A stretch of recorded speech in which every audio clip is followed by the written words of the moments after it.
Hello to everybody. I'm a little bit late today, but I'm going to do a report.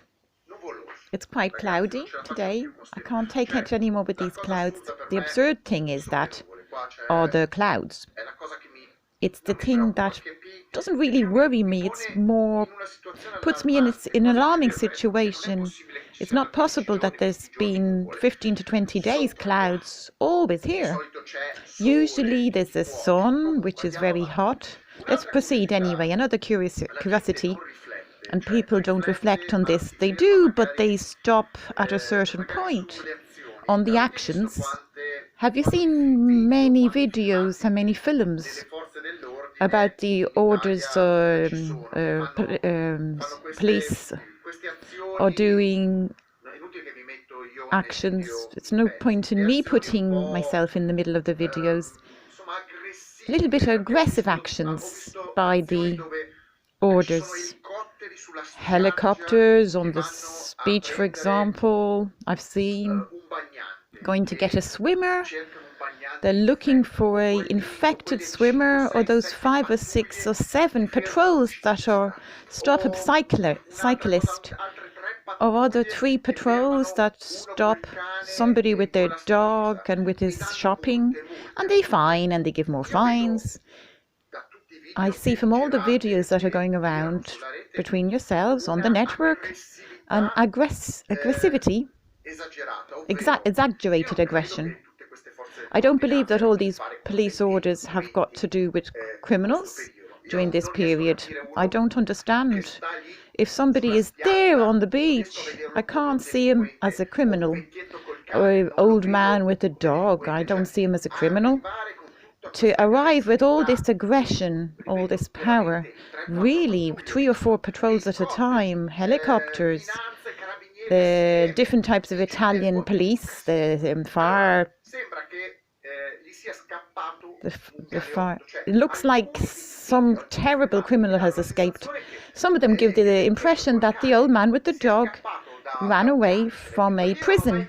I've never seen such a thing in my life, such aggression, such aggressive behavior from the police, from the authorities, with the citizens in respect of normal people. They're very aggressive with the normal people that have a lot of problems at the moment during this period. I've never seen them as aggressive towards immigrants who do thefts and violence. I've never seen these actions against the mafia or normal everyday criminals. How is it possible that until last year, and correct me if I'm wrong, maybe I don't remember everything to be precise, but there wasn't this problem that the police and the authorities, the financial police, didn't even have toilet paper. Do you remember when Captain Findus used to say,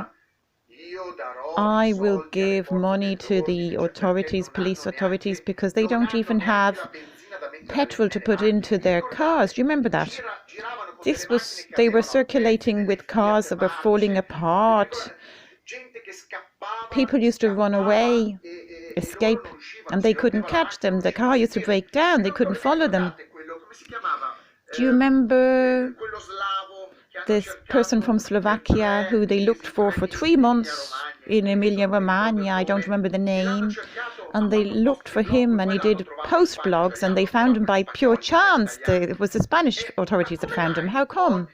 Today, there's all these resources to go and stop an old man or a young man who's going around on a bicycle, or somebody with a scooter, or a woman who has some bottles in her hand.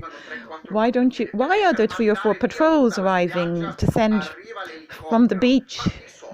Where did they get the money from? Because before they didn't even have money for toilet paper. Or they're taking the piss before. Or else now, who gave them the money? Because to move a helicopter to go and get an old man, it seems a little bit of a waste of money, of resources. If you do a blocking post to stop one scooter with 5 patrol cars, it seems a bit exaggerated. If you want to stop a young boy with a bicycle, there's 3 patrol cars, 5 against 1, against a young boy. Does it not seem a bit of a waste of money, time and resources?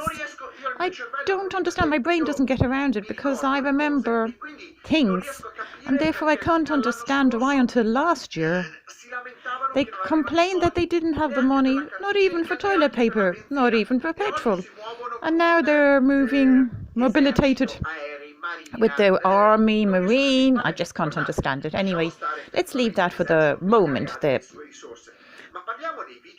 army. Let's talk about the fire and the local police. Many times they said we don't even have the money for pens, and now they're going around, they're using all these resources. Where did they get them? I'd like to know, where did they find them? Where did the state find how many millions of euros, many, to move in such an uncoordinated way, the police authorities? Because if I found a cyclist myself and I really wanted to be a pain in the neck because they're not doing anything wrong, somebody you find there in an area, industrial area, what do you think he could be doing? But if we really wanted to stop the cyclist, I don't send 5 patrol cars, 4 patrol cars. It seems a little bit out of place, because the cyclist probably, if you go next to him, will give you some explanations. You only need 1 patrol car eventually. I don't understand this desire. Why should we create some cinematographic scenes? You can see the situations afterwards. Somebody's going around, Barbara D'Urso with a journalist on the helicopter following someone ridiculous, like an old man with a dog on the beach. You can see it on television then. They want to do this cinema. They catch him with the helicopter. They're following him. I thought it might be a mafia criminal who's retired. Instead, it's only a simple old man with a dog. But what kind of state are we living in? What type of failed state are we in? The state that gives the possibility to television, private TVs, to do some shows with helicopters and with police, all accomplices. I can't understand. I can't seem to understand which state that instead of doing collaborating authorities to help the old people, help those poor people that maybe they haven't understood that they were supposed to stay at home and you had to explain to them. Maybe in the end of the day, even if they were in the middle of a desert, they wouldn't hurt a fly and they would die. Instead, you have to uncover everyone, discover that they're vindicators.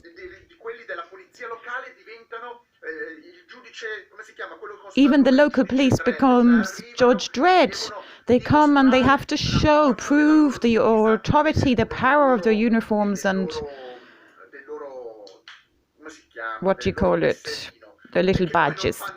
In fact, they don't even show their badges.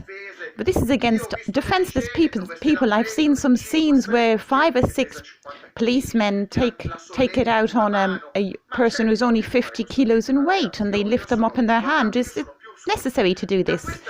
From this situation, people, there's 2 things that must be looked at. Let's leave the political situation alone for the moment. Let's forget the nationalists, the Juno virus. There's 2 things that I'm sad about from this situation. They really show me the failure of society. The first thing is the normal citizens, spies, cowards and spies. They're scared of anything. And also, plus, they don't just say that they're spies. They go and that they're scared. They go and spy as well. This makes me nervous. And the second thing is when the authorities go and have to get the real mafiosi, the immigrants, they have to come in, but they don't care. They keep you in, they catch you all out, round you up. Not because I've got anything against the immigrants, obviously one is the same as the other, but the approach of the authorities, the police authorities, so aggressive against the Italians, because they must respect these regulations which have been set out in a moment of health crisis. At the moment, to me, it seems a bit of an abuse of power, really. I think, really, that many people who work in the police have found a moment to take it out on others. Let's take it out on Italians, some Italians, because if not, during the year, we're the ones who usually get whipped up. So the reasoning is that I can see these police powers that get usually bullied, but now they're picking on the weak instead. The young boys, the poor desperate people, the old people. They don't have a big voice. In Messina, capital of Sicily, they've done the funeral of a brother of a boss. Why have they come with helicopters? And instead in Messina, on the main roads, nobody noticed. They did